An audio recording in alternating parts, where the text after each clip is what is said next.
The skeleton की कहानी की शुरुआत में हम कैरोलिन को देखते हैं, जो कि एक यंग नर्स होती है। पर वो अपने इस काम से खुश नहीं होती, क्योंकि हर दिन उसे लोगों के दुख देखने पड़ते थे। वो बहुत कंफ्यूज्ड होती है कि उसे जॉब करनी है या नहीं। कैरोलिन के पिता की डेथ किसी डिसीज से हुई होती है और इसका उसे पता नहीं लग पाता, क्योंकि वो तब बैंड के साथ ट्रैवलिंग पे होती है। और इस इंसिडेंट के बाद से कैरोलिन गिल्टी फील करती थी, इसलिए वो एक नर्स बनी थी और एक ओल्ड एज होम में बूढ़े लोगों का उनके आखिरी समय में मदद करती थी, ताकि वो किसी के लाइफ में कुछ पॉजिटिव चेंज ला पाए। यहाँ पर एक बूढ़े आदमी से वो बहुत ज्यादा अटैच्ड होती है, पर उसकी भी डेथ हो जाती है, जिससे कैरोलिन को बहुत हर्ट होता है और वो ये जॉब छोड़ने का फैसला कर लेती है। घर आते हुए कैरोलिन एक न्यूज़पेपर में केयर टेकर की जॉब देखती है और डिसाइड करती है कि वो इस जॉब को करेगी। वो अपनी दोस्त को जॉब के बारे में बताती है। उसकी दोस्त जिल कैरोलिन को बताती है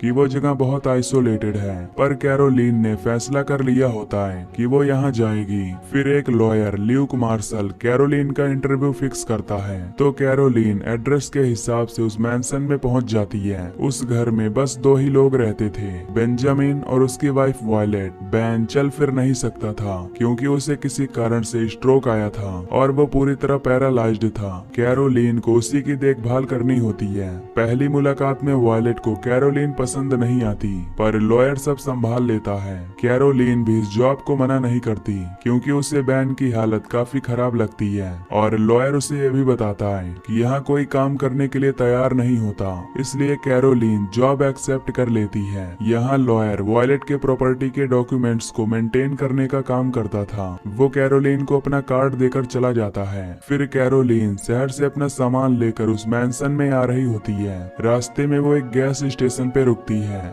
वहाँ पर कोई नहीं होता और डोर पे रेड मिट्टी से लाइन खींची होती है। कैरोलिन पैसे देने के लिए उसके अंदर जाती है, तो वहाँ अजीब चीजें रखी होती हैं, जैसे हड्डियों से बने स्ट्रक्चर्स। वहाँ पर अचानक उसे कुछ लोग दिखते हैं, जिससे वो डर जाती है और जल्दी पैसे देकर वहाँ से निकलती है। अब कैरोलिन मैंसन में सेटल डाउन होती है। तभी वॉयलेट उसे एक मास्टर की देती है, जिससे घर के सारे लॉक्स खुलते थे। और जब कैरोलिन घर देख रही होती है, तो वो एक अजीब बात नोटिस करती है कि पूरे घर में एक भी मिरर नहीं होता। जब कैरोलिन वॉयलेट से इसका कारण पूछती है, तो वॉयलेट गुस्से वाले टोन में उसे बोलती है कि उसने घर के सारे मिरर्स किसी वजह से हटवाए हैं और कैरोलिन को मिरर्स वापस लगाने की इजाजत नहीं है। वो बस एक छोटा मिरर यूज कर सकती है। कैरोलिन भी इस बात को इग्नोर करती है और अपने काम में लग जाती है। कैरोलिन बेंजामिन का अच्छे से ध्यान रखती है। वो उसको हर सुबह गार्डन में ले जाती है, उसकी सारी दवाइयों का रूटीन फॉलो करती है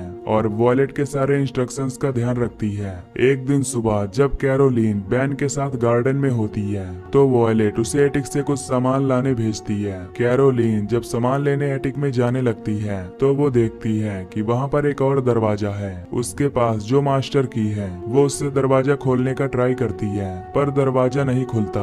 वापस आने के बाद वो ये बात वॉयलेट को बताती है, तो वॉयलेट उससे कहती है कि जब हमने ये घर लिया था, तब हमने भी इस दरवाजे को देखा था और खोलने की कोशिश की थी, पर वो दरवाजा कभी नहीं खुला। अब इस पॉइंट पर कैरोलिन समझ चुकी थी कि वॉयलेट उससे कुछ तो छुपा रही है, क्योंकि वॉयलेट ने पहले उसे बताया था कि बैन को स्ट्रोक एटिक में ही आया था। वॉयलेट ने कैरोलिन को दवाइयों की लिस्ट दी हुई थी जो बैन को देनी थी, पर जब भी बैन और कैरोलिन अकेले होते थे, बैन उसे कुछ बताने की कोशिश करता था। अब रात को कैरोलिन अपने बेड पर सो रही होती है, तभी तूफान की वजह से उसकी नींद खुल जाती है और उसे बाहर से कुछ आवाज आती है। वो बैन के कमरे में उसे चेक करने जाती है, तो वहाँ बैन नहीं होता।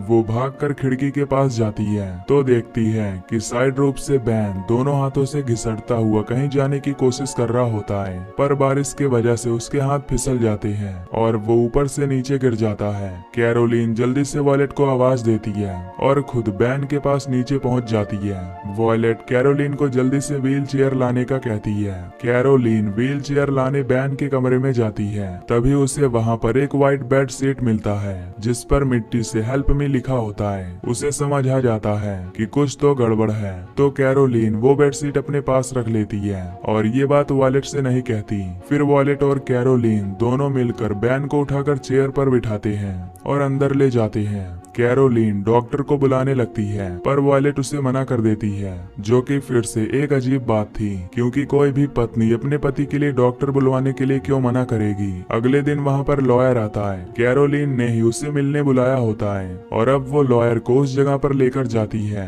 जहाँ उसने बेड शीट रखी होती है। वो बेड शीट खोलकर लॉयर को दिखाना चाहती है कि वहाँ हेल्प मी लिखा हुआ है, पर जैसे ही वो बेड शीट खोलती है वहाँ पर कुछ नहीं लिखा होता। कैरोलीन को कुछ भी समझ नहीं आता। पहले ही कल रात के हादसे से वो बहुत डिस्टर्ब होती है, और अब ये लॉयर कैरोलीन को बोलता है कि अभी मुझे जाना होगा, पर तुम्हें कोई भी परेशानी हो मुझे कांटेक्ट करना। पर अब कैरोलीन के मन में बहुत सारे सवाल आ रहे होते हैं और वो उनके जवाब चाहती है। तभी उसे वो एटीक का कमरा याद आता है जो उस दिन चाबी से नहीं खुला था। कैरोलीन फिर से उस एटीक में जाती है और वो कमरा खोलने का ट्राई करती है। इस बार ध्यान से देखने पर उसे पता लगता है कि की होल को किसी ने ब्लॉक कर रखा था। वो उस ब्लॉकेज को खोलकर मास्टर की से उस दरवाजे को खोल लेती है, और जब वो अंदर पहुंचती है तो देखती है कि वहाँ पर काले जादू की बहुत सारी चीजें रखी हुई होती हैं। उसको घर के सारे मिरर्स वहाँ पर मिलते हैं। वो इन सभी चीजों को देख ही रही होती है कि वहाँ वॉयलेट आ जाती है, जिससे कैरोलीन छुप जाती है। हालांकि वॉयलेट ने देख लिया होता है कि दरवाजा खुला है, पर तब भी वो बिना रिएक्ट करे वहाँ से निकल जाती है। कैरोलीन को वहाँ पर पुरानी रिकॉर्ड बुक भी मिलती है। फिर कैरोलीन बेन के रूम में उसके मिरर्स वापस लगा देती है, जिन्हें देखकर वॉयलेट बहुत ज्यादा डर जाती है और गुस्सा करने लगती है। इन सब बातों से कैरोलीन परेशान और कंफ्यूज्ड होती है, तो वो अपने फ्रेंड से मिलने शहर जाती है और उसे इन सब हादसों के बारे में बताती है। उसकी दोस्त बताती है कि ये एक काला जादू है जिसे हुडू मैजिक कहा जाता है। ये एक फोल्क मैजिक है और किसी भी रिलीजियन से बिलोंग नहीं करता, और ये मैजिक उन्हीं पर असर करता है जो इस पर बिलीव करता है, और जो उस पे बिलीव नहीं करता उन पे ये असर नहीं करता। तो इस पॉइंट पे हमें कुछ चीजें क्लियर होती हैं कि घर में बीमार बैन जो मदद मांगता है, पूरे घर में एक भी मिरर का ना होना, एटीक के अंदर का दरवाजा जो लॉक्ड करके रखा होता है, बैन का वहाँ से भागने का प्लान करना। अब कैरोलीन फिर से एटीक के कमरे में जाती है ताकि उसे कुछ और चीजें पता लग सके, और इस बार उसे एक रिकॉर्डेड टेप मिलता है जिसका नाम होता है पापा जस्टिफाई कॉन्ज्यूर ऑफ सैक्रिफाइस। वो इस टेप को अपने अपार्टमेंट में ले जाती है ताकि वो आराम से उसे सुन सके। उस टेप में पापा जस्टिफाई की आवाज होती है जो कोई अजीब से मंत्र चैंट कर रहे होते हैं। अब घर में हुए इन अजीब अजीब इंसिडेंट के बाद कैरोलीन वॉयलेट से सीधा बात करने जाती है, तो वॉयलेट उसे बताती है कि ये घर 90 सालों पहले थॉर नाम के इंसान का था, और यहाँ कुछ सर्वेंट्स काम करते थे, जैसे कि पापा जस्टिफाई और उनकी बीवी मामा सिजेल। एक दिन मैंसन में एक बहुत बड़ी पार्टी ऑर्गेनाइज्ड की थी और उसमें बहुत अमीर और पावरफुल लोग आए हुए थे। पार्टी के दौरान ही इन सर्वेंट्स ने घर के 2 बच्चों पर हुडू रिचुअल परफॉर्म किया था, और इस रिचुअल का नाम कॉन्जूर ऑफ सैक्रिफाइस था, और ये रिचुअल पापा जस्टिफाई ने इन्वेंट किया था। और इस रिचुअल से वो दोनों उन बच्चों की बॉडी पर कब्जा करना चाहते थे, पर जैसे गेस्ट को ये सब पता लगता है कि एटीक में ये सब हो रहा है, तो सबने मिलकर इन सर्वेंट्स को घर के सामने वाले पेड़ पे लटका के जला दिया था। वॉयलेट का कहना था कि उसने इसीलिए घर के सारे मिरर्स निकाल दिए थे क्योंकि उन्हें उसमें जस्टिफाई और सिजेल की इमेज दिखती थी। इसके बाद कैरोलीन जिल के आंटी के पास जाती है जो कि हुडू प्रैक्टिस करती थी। कैरोलीन उन्हें बैन की हालत बताती है, तो वो आंटी उसे एक ऐसा स्पेल देती है जिसपे बैन पे जो भी मैजिक होगा वो थोड़ी देर के लिए खत्म हो जाएगा। वापस मैंसन पर आकर कैरोलीन चुपके से वो जादू बैन पे करती है, तो बैन सच में थोड़ा थोड़ा बोलने लगता है और कैरोलीन से हेल्प मांगता है। पर तभी वहाँ पर वॉयलेट आ जाती है। कैरोलीन उसे कुछ नहीं बताती और सीधा लॉयर के पास जाती है। वो लॉयर को बताती है कि वॉयलेट बैन पर कोई मैजिक कर रही है, पर लॉयर को इन सब बातों पर विश्वास नहीं होता।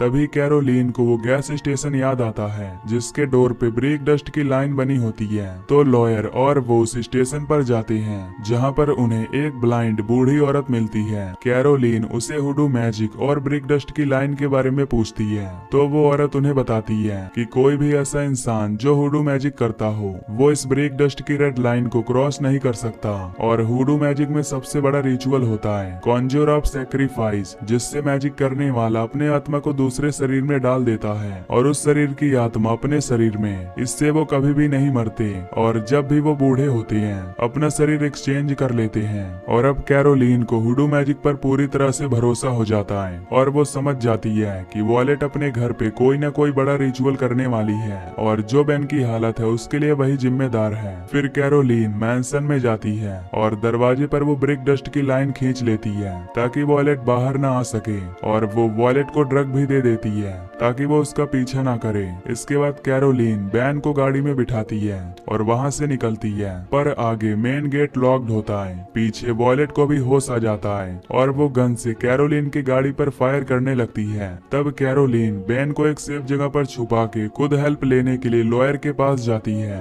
वहाँ जब वो लॉयर के घर में एंटर करती है तो देखती है कि वहाँ हुडू मैजिक की टेप चल रही होती है और ये वही टेप होती है जो उसे अटैक में मिली थी। इससे कैरोलीन समझ जाती है कि लॉयर और वॉलेट मिले हुए हैं। वहाँ पर कैरोलीन को अपने कुछ फोटोज भी मिलते हैं जो लॉयर ने अपने पास रखे होते हैं। वो समझ जाती है कि हुडू मैजिक किसी और पे नहीं बल्कि उस पे ही किया जा रहा है। तभी वहाँ पर लॉयर आता है और वो उसे जबरदस्ती पकड़ के उसी घर में ले जाता है जहाँ पर ये लोग उस पे हुडू मैजिक करना चाहती हैं। कैरोलीन अपने आप को छुड़ा के वहाँ से भागती है। तभी वॉलेट उसका पीछा करती है और उनके बीच हाथापाई शुरू हो जाती है। इसी बीच कैरोलीन वॉलेट को ऊपर से नीचे धक्का दे देती है जिससे उसके पैर में फ्रैक्चर हो जाता है और कैरोलीन खुद अटैक के उस रूम में छुप जाती है और अपने दोस्त को और 911 को कॉल करती है ताकि कोई जल्दी से उसकी मदद करने आ जाए। फिर अपने आप को बचाने के लिए कैरोलीन अपने अराउंड ब्रिक डस्ट का सर्कल बना लेती है ताकि वॉलेट और लॉयर उसके पास ना आ पाए और वो एक मंत्र पढ़ना भी शुरू कर देती है।